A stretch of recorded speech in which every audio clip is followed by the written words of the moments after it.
Doodle doo doo doo. What's happening, everybody? We are going live here at b.hive Productions. Apocalypse Hump Day. Come here, baby. I want to hump you. Oh. All right, sorry about that. What's going on, everybody? And good evening, and welcome to. We're on night 20 of this. We started off this whole entire series with Apocalypse Hump Day, and we gradually made our way to the zombie apocalypse, where we are reading from my zombie book, Zechariah 14:12, Humanity's Last Stand.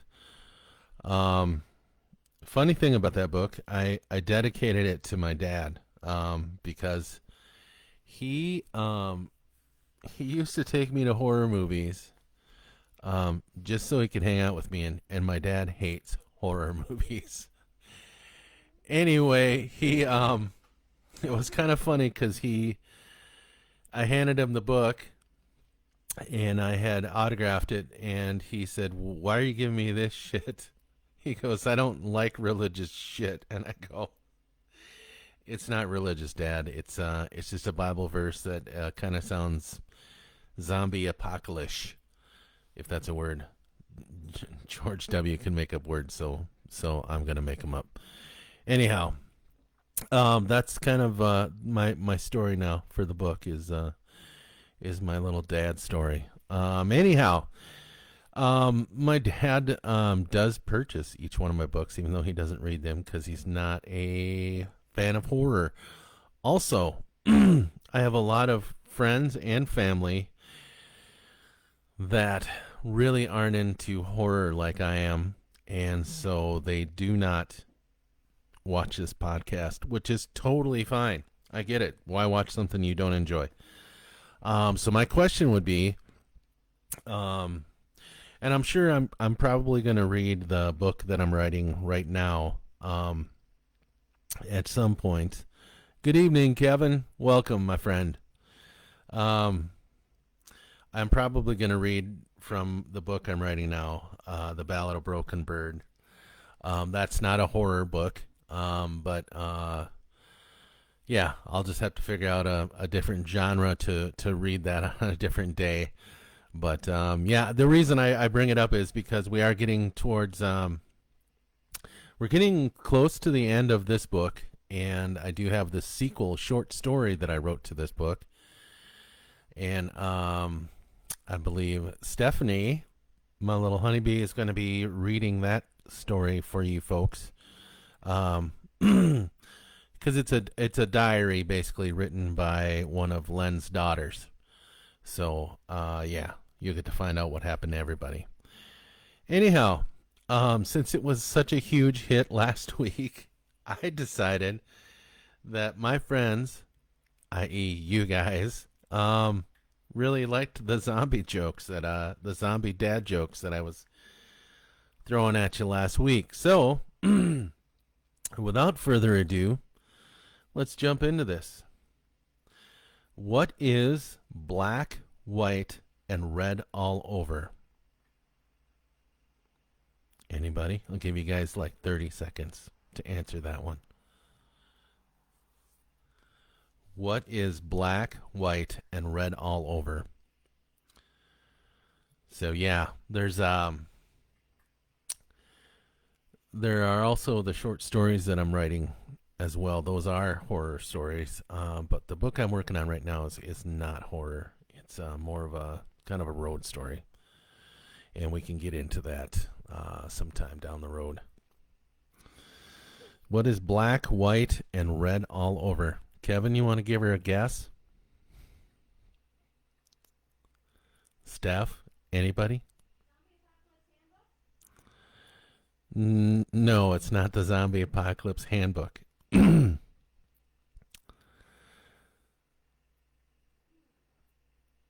I.O. dude that fell down. A pony. Jorge's on here. Good to see you, buddy. What is black and white and red all over? The answer is a nun being eaten by zombies. But bump. Thank you. I'm here all week. Let's see. I did those to you guys last year. Did that one. What do you... Oh, since we are here at the b.hive, what do you call a bee that never dies? What do you call a bee that never dies?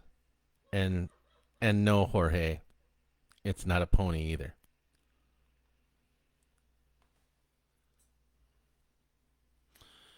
What do you call a bee that never dies? Oh my gosh, Steph got it. Ding, ding, ding. It's a zombie. Whoop, whoop. I'll give her reward later. Winkety, wink, wink. Okay, here's one for you. I'm pissed off. Why did the zombie lose an argument? Why did the zombie lose an argument?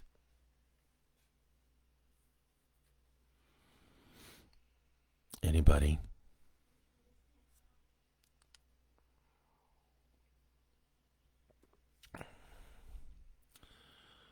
Why did the bee lose an argument?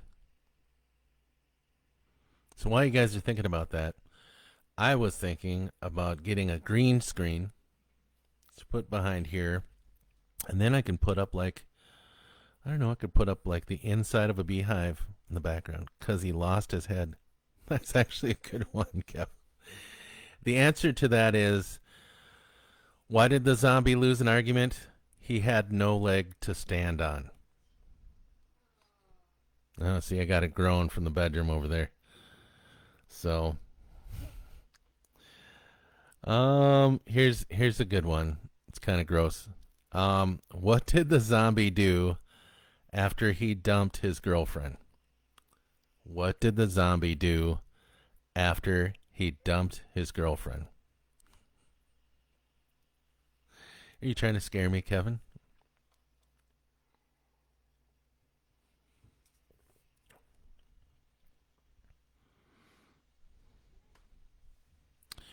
So, speaking of things, party. Some of us do that after we break up with somebody that's horrible. But that is not the correct answer. So anyway, I was thinking about maybe doing a night where I read some of the poetry out of some of the books I've written. See what you guys think about that. Elka. Well, hi, Elka. It's good to see you. Lose his head. No. Yep. Yep to what, Kev? Okay, here we go. What did the zombie do after he dumped his girlfriend? He wiped his butt. But dump. Anyways. All right, enough of those for the evening. I'll probably hit you with some more maybe afterwards. Oh, thumbs up on the poetry. Okay. Yeah, we'll have to delve into that a little later. Party after the breakup. Right. So I was borrowed this book. No, borrowed this book from Stephanie. It is called The Zombie Survival Guide. It's a complete protection from the living dead. Written by Mr. How do we do this? Max Brooks. So basically it's like a full field guide on how to survive a zombie apocalypse. This guy's pretty much thought of everything. This is kind of the prequel to his book World War Z. The book is nothing like the movie, so don't think of the movie if you're thinking about the book. World War Z is probably one of my favorite books out there regarding the zombie apocalypse. It was very well done. It's a guy who took stories. He worked for the UN, and the world is rebuilding itself after the zombie war. And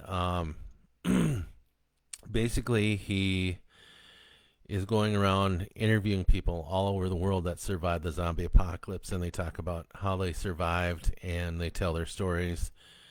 And they even talk to the doctor who investigated patient zero. It's really done really well. They talk about fighting tactics that worked and didn't work. The big thing, the big worry for the military was that a lot of things for defense are made to intimidate the enemy. And the enemy in World War Z didn't give two shits who you were trying to intimidate. They weren't scared, so they had a hard time with it. And they actually had to go back to old school tactics in order to fight them. So yeah, it's a good book. I'd recommend it. It's by Max Brooks. It's called World War Z, and maybe pick this book up too before you read it, and then when you can see how well people did surviving the zombie apocalypse. I was going to read you a little bit out of here, since we're talking about we're in the part of the book where Len Emerson and his kids have made it to the Moon Valley County Fairgrounds. Now, I based those fairgrounds on Martin County Fairgrounds and the way it's set up. So those of you that have been there will kind of know what I'm talking about. And hopefully I was descriptive enough in the book to be able to let you get a picture of it, or picture in your head. And so they are trying to figure out how things are run at this stronghold. And it is the very last military stronghold in that area. So they're pretty desperate. So we will get into that reading there. But I wanted to read you an excerpt from this book, The Zombie Survival Guide, on the general rules of looking for shelter. General rules. Buildings in poorer inner city neighborhoods tend to be more secure than others. The reliance on high fences, razor wire, barred windows, and other anti-crime features make them readily defensible. Buildings in middle or high-income areas tend to emphasize aesthetics. What rich city council wants an eyesore in its neighborhood? Instead of ugly, even tacky safety features, these affluent people rely more heavily on law enforcement and private security. For these reasons, and if the situation permits, head away from the suburbs and toward the inner city. Avoid accidents waiting to happen. Many industrial structures of the sort commonly found in the inner city or downtown areas house explosive or flammable materials. They also may contain complicated machinery such as power generators and environmental regulators, mechanisms that require constant supervision. Put those two together and disaster is guaranteed. The Khotan nuclear power plant is only one extreme example. More numerous, if less dramatic, incidents usually occur with all Class 2 and Class 3 outbreaks. Do not seek refuge in or near industrial sites, fuel storage facilities, airports, or any other place identified as high risk. Hey, Chuck, thanks for bringing the Badgers, buddy. When choosing a refuge, consider these questions carefully. 1. Is there a wall, fence, or other physical perimeter? 2. How many potential entrances, exits are there? 3. Can the people in your party simultaneously defend each fence and exit? 4. Is there a secondary defensive position, multiple floors, or an attic? 5. Can the building be secured? Number 6. Is there a potential escape route? 7. What is the supply situation? Number 8. Is there a water line? 9. If needed, are weapons or tools available? 10. Are materials available to reinforce the entrances? 11. What about means of communication, phone, radio, internet, etc.? And 12, given all these factors, how long could you or your group survive an extended siege? Make sure to consider all these questions when choosing where to make your stand. Resist the urge to dash into the nearest building. Remember, no matter how desperate the situation seems, time spent thinking clearly is never time wasted. So there you go. When searching for a fortress or some place to hole up in, those are the things you should think about. I think my characters have done really well with thinking their situation over. The only reason for that is since my days of watching and dreaming about zombie apocalypses as a kid, every time I go into a building, I was thinking, okay, would I go to this place in a zombie apocalypse? Currently, right now, my living quarters, we're kind of toast here. We would have to run, or we would have to go upstairs so we'd have a defensive position. But I would probably go to my work. The building is brick. It has 2 generators. It provides the internet because we're the internet. And it is right across the street from the grocery store. So if I could fashion a zip line to the grocery store, we're golden. So yeah, that's kind of my story on it. There's plenty of room there. There's an upstairs, there's a basement, and everything's cement. So that's probably where I would go in this town if something like that hit. Anyway, now that we've said all that, how about we get into the story? When we last met up last week, we were hanging out with Kris Emerson and Brent Falcone, who had a weak moment and enjoyed a kiss. And Hal Iverson was on the ham radio, and he contacted the Moon Valley Fairgrounds. So, yeah. And so now we're catching up with Len and the girls who have made their way safely to the stronghold. In Chapter 18. Let me take a sip.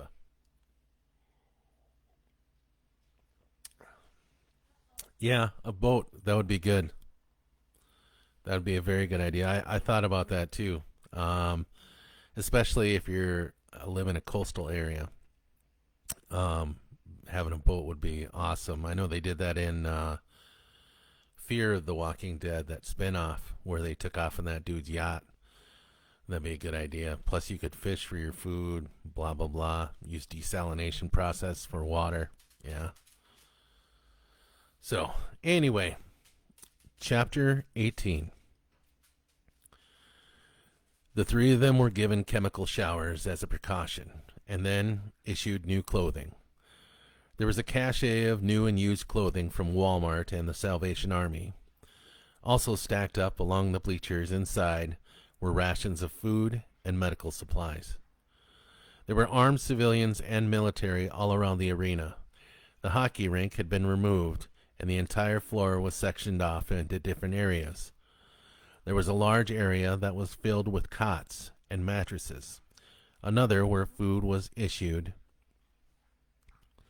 and a commons where people hung out and ate. A particular disturbing area was where the weapons were stored. A few people were cleaning theirs, and others were handing them out.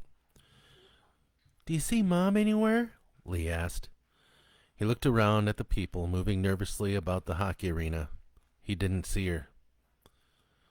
"No, but she could be helping somewhere else too, kiddo." It looked like most of the fairground buildings were being used for something. He expected to see more people, but as it was in here, there were only about 36 that he counted. Perhaps there were more in the other buildings. The National Guardsman came up to him, holding out a .45 caliber pistol and an M16 rifle. His daughter's eyes widened as he took the weapons. "You're to remain armed at all times," he said. You'll be set up for sentry duty on a rotating shift. Until that time, you and your family are to remain inside this building unless instructed otherwise. Have you handled a firearm before? Yes, Len answered, trying to absorb the situation. Very well. There are plenty of open cots available, and food is rationed out 3 times daily by the Salvation Army. Any questions? Daddy, ask about Mom, Leigh insisted. Say, I'm looking for my wife, Len asked awkwardly. Her name is Kris Emerson. She's a nurse at the hospital.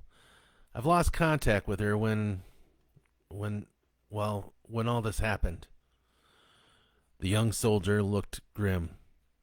We've mobilized everyone from the hospital here. Anyone there or who has had any medical emergency, they were issued to the 4-H building. So she could be, sir, the soldier added quietly. There was a breach at the hospital. The hospital was overrun and with these things, and not a lot of people survived the skirmish. I can't guarantee your wife is here with us. Well, can I go over there and see if she's there? I'm afraid you're not allowed to leave the building until your sentry duty comes up. I'm sorry, but we have to keep those not on duty inside. Otherwise, you could either get mistakenly shot by us or killed by those things. Trying to keep you safe, sir, and you probably need your rest anyways. I want to see Mom, Leigh whined. Me too, Kathryn added. We need to rest right now, kids. We'll try to find her in the morning, okay? Len pleaded. Is Mom dead? Leigh asked. She was always the grim one. Worse after all she's witnessed lately. I don't know, honey. Then he corrected himself. No, I'm sure she's fine. Probably helping over at the med center here. We'll find her, okay? And that didn't appease her. But they both were exhausted from the day's events and let him lead them to a cot. An old woman came over with a couple of brown bags filled with food. You look famished, honey, she said to the kids. Better eat something before you head off to sleep. Thank you, Len said, and took the bags from her. Inside there was a PBJ, bags of chips, and apples. They all 3 wolfed down the food and chased it with a small carton of milk. He tucked his daughters into their cots and sat stroking their hair until they fell asleep. Oh, they're angels, the woman who handed them the food said. She shook them out of somewhere else. Oh, yes, thanks, thank you. Yeah, they are. They look a lot like their mother. Are you from the Fair Lakes area? She asked, making small talk. No, not originally. We're from Minneapolis. My wife took a job down here as a nurse up at the hospital, and we've been here for, about 8 years. Well, my name's Ruth Gaiman. She held out a large, calloused hand. She must have been a farmer, he guessed. Len Emerson. He shook it. Nice to meet you. And what did you do, Len, before all this happened? Well, I was a writer. I used to write commercials for Mankato's KEYC TV. Guess I won't be doing much of that anymore. And you? Oh, I used to farm with my husband Neil. She took an expression of sorrow. But he didn't make it through this pandemic. Oh, I'm really sorry. Not as sorry as I am, Len. I'm the one who had to put the bullet in him. If you don't hit those suckers in the head, they just keep coming. My God. I hope I don't ever have to make that decision. I'm hoping my wife is over at the 4-H building helping with the med center there. Well, Len, you're in luck. I go on sentry duty in about 45 minutes. I'll run over there and check for you if you'd like. If I find her, I'll tell her you're here. Oh, Ruth, that would be wonderful. He sighed with relief. Wake me if I'm sleeping, but I'm fairly certain I'll be awake most of the night. Surprisingly enough, he was wrong. He went right off to sleep after she had left him. It was a dreamless sleep, and he only awoke once in a while to check on the kids. The next morning, Len was awoken by Kathryn pulling at his shirt. "Daddy, get up," she ordered. She sounded excited about something. "Daddy, hurry, get up." He opened his eyes and looked around, trying to get his bearings, and then focused on the set of blue and brown eyes that looked at him joyfully. "Can we go look for Mom?" Leigh asked. "You said she might be at the medical center building. Let's go look for her now." He hugged his kids and kissed their heads. He was worried about their disappointment if Kris hadn't made it and wasn't here. He then wondered what happened to Ruth. Have you guys seen Ruth?" he asked them. "Who's Ruth?" they asked, still buried in his chest. "The lady that gave us the food last night. Have you seen her?" "No," Leigh answered. "Can we eat now, Daddy? I'm hungry," Kathryn asked. "Me too," Leigh agreed. "Yep." He stood up stiff. His shoulders, where the collarbone was broken, screamed at the rest of him to lay back down, and he yelped himself. "Daddy," Leigh asked, "are you okay?" He nodded his lie and then slowly stood up. He passed by the young soldier he was briefed by last night. "Excuse me, I'm looking for Ruth Gaiman." "Dead, sir." The boy looked down. "Dead? How can she be dead? I just talked to her last night." "We had a breach last night on the east perimeter. She was overtaken by about 4 of those things. By the time we dispatched them, she was far too gone to save."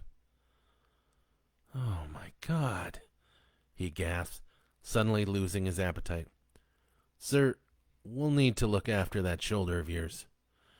He wanted to say that he'd be fine, but then realized that this was his ticket to seeing if Kris was over at the medical center. "Okay, can my kids come with?" We can't risk it. I'm sorry." "No," Leigh said. "We're going with him." "Take it easy, honey," Len tried to calm her. "It's just a broken collarbone. They'll set me up with a sling, and I'll come right back." "No!" "Daddy, we're coming with you," Kathryn said, beginning to cry. "Please," he pleaded with the shoulder. They've been through a lot." "Everyone's been through a lot, sir. We are using these precautions to keep your kids safe." Len let out a big sigh. "Okay, kids," he said. "Time to be big girls. Go play over there with those other kids. I guarantee I'll be back by the time you start having fun." They began to weep, and Len reluctantly walked away with the soldier. "I'll look for Mom, guys," he shouted back. Leigh put an arm around Kathryn and led her to the commons where the other kids were playing with toys and board games. As Len and his escort made their way across the path to the 4-H building that was now being used to house a medical unit, he noticed how the fairgrounds were reinforced on either side. There was a high fence on all sides, with barbed wire above and also in front of the perimeter. Sandbags were stacked around the inside. The people walking sentry duty looked worn out and tired. "Right this way, sir." The soldier opened the big metal door to the makeshift med center. Len went in gladly, eyes scanning the rows of cots and the medical staff caring for them. A nurse, dressed in the same navy blue scrubs his wife wore, greeted him and sat him down on a cot. "This is Mr. Emerson," the soldier said. "He's got a broken collarbone." "Hi," Len said, still scanning the medical center. "Emerson?" the nurse asked. "You wouldn't happen to be related to Kris, would you?" Len's attention snapped back to her. Yes, I am. She's my wife. Is she here?" The nurse shook her head and looked as if she regretted saying anything. "Damn it," he said through grit teeth. "God damn it." "I'm sorry," she said. I shouldn't have said anything." "It's okay. Did you work with her?" "Yeah," she said while fitting him with a brace around each shoulder so that they were pulled back and his collarbone sat in place. "We both worked night shift in med-surg." Were you working too that night? I was called in, but when I got there, well, there wasn't much left. Everyone had been evacuated. Damn it. I should be fitting you with a sling for your arm so you don't move it, but I imagine they're going to want you to be able to move with your firearms. Yeah, I guess. Keep that brace on for at least 3 to 4 weeks. Okay. She gave him a bottle of painkillers to use sparingly, and he was escorted back over to the hockey arena. They found Mom, Leigh spouted. She's not here, but she's with an army guy about 3 miles from here. She's okay, Dad. She's okay. Who told you about Mom? The army guy who gave you the guns. Can we eat now, Daddy? I'm hungry. Me too, echoed Kathryn. Well, come on. Let's go, guys, he said with a smile. He passed by the young soldier he was briefed by last night. Excuse me, I heard you found my wife? Yes, sir, the young man said. Her, an infantryman, and 4 others are holed up right now in the Woodlawn neighborhood. They contacted us by shortwave. Well, will you be sending a rescue party to get them then? The boy cleared his throat. No, sir. I'm sorry, but if they're to get here, they'll have to do it on their own. We can't risk any more personnel, and there are just too many of those things out there lately to count. We have to keep this perimeter secure. It's our last hope. But that's my wife out there, these children's mother. How can we just sit here while there's survivors out there? I understand, sir. I truly do. But I'm afraid those are orders. She's in good hands, Mr. Emerson. Brent was in Afghanistan with me. He's a good soldier. Len wanted to take off to find her, but he knew he couldn't bring his girls with, nor leave them behind. He'd have to figure something else out. Is there any way that I can talk to my wife? He asked hopefully. The young soldier looked around and then said, Sure, come with me. He walked them back to what used to be the ice skate rental office. It was now set up as a command center for the hockey arena. A few soldiers sat in front of computer screens and ham radio equipment. This is Len Emerson, the soldier announced. His wife is with Brent down on Woodlawn Avenue. Have we heard anything from them recently? A civilian with a headset spoke up. Yeah, just spoke with him about 10 minutes ago. Can I talk to her? Len asked. Sure, the man said and stood up, offering him his headset. Whiskey 0 Kilo X-ray Papa, this is November 0 Kilo India Papa. Do you read me? Over. There was a long pause and then... November, this is Whiskey. How are we doing? Over. Yeah, we've got Kris Emerson's husband here, and he'd like to speak with her if that's possible. Over. Len's stomach fluttered with anticipation. Len? It was her voice, and he immediately grabbed the mic. Kris! He shouted. Oh, Kris, thank God you're all right. Lenny, how are the kids? Are the kids all right? Yes, they're fine. Scared, but fine. Are you okay, honey? So far, it's been real rough. Almost didn't make it here. What's wrong? What happened? I'm okay, honey. I was attacked at the hospital. I escaped in an ambulance after everything went to hell. I'm so glad to hear your voice. I thought you guys didn't make it. I figured you guys would think that about me after going to the hospital. I lost my leg, Len. One of those things bit me and we had to amputate to stop the infection from getting to my brain. I have some morphine to keep the pain down. He panicked. He didn't know what a bite from those things could do, but he was sure it couldn't be good. Are the kids with you? Are they by you? How's my mom? She asked. The kids are here, but... Oh, honey, your mom didn't make it.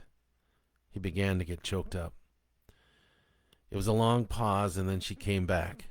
Len could tell there were tears on the other side of that microphone.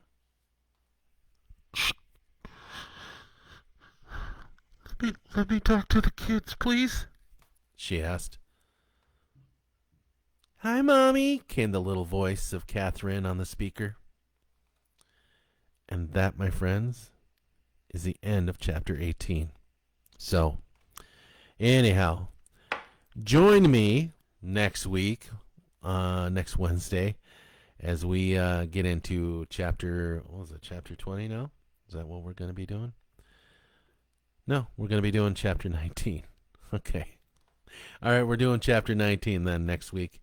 And we will switch over and we'll be checking out Kris, Brent, and Hal, and also Dave and Kyla. And I'm going to warn you that we are going to lose one of those people. So, yeah, they're gonna meet some unfriendly people. Anyhow, so that's what you get to look forward to next week. Also, Tunes for Tuesday. I do not have somebody picked out yet, but I'm kind of leaning towards you too. So, yeah, we'll see. I'm just going to juggle it around a little bit. But in the meantime, thank you guys very much for coming out. I just wanted to chime in and let you guys know that my YouTube channel, which I think started out at like 11, I think maybe I had 11 subscribers. I now have 30. Boom, look at me going viral, right? So, anyhow, if you guys get a chance, send your friends and family over there. Ask them to subscribe. All it takes is just a click of a button, and you make me look popular. So, the more subscribers I have, the more influence I have to push my books and everything else. And as far as that goes, I'm looking into what it's going to take to start like a store, a merch store, so that we can sell some of these guitar picks that I'm coming out with, stickers, and of course my books. So and possibly that album that me and that friend of mine are working on. We'll see. But yeah, also I'm figuring out a way to be able to post the videos I have of the plays I've been in, the musicals. And I think I can do it if I do it on like a private channel, and yes, you would have to pay to be able to see it. So but yeah, that's a possible way to do it. Anyhow, if you guys are even interested. So looking into the poetry stuff, looking ahead for like green screens. I don't know, make this a bigger, better production for you guys, something a little more to look at than just my ugly mug. And yeah, and looking to bring on more guests for What's the Buzz at the Hive on Fridays. So anyhow, I will see you guys hopefully on Tuesday of next week, if I don't talk to you beforehand. Yeah, thank you guys for everything. Stopping out. It's good to see some new people on here. It's good to see my buddy Jorge on here. I miss that guy. Anyway, thanks everybody for listening. Thanks for following along. Thanks for buying my books. Thanks for popping in here and saying hello. Thanks for putting up with my zombie jokes and humoring an old fat half-breed. I appreciate it. So, all right. Love you guys. Peace. And have a great weekend. I'm out. Oh.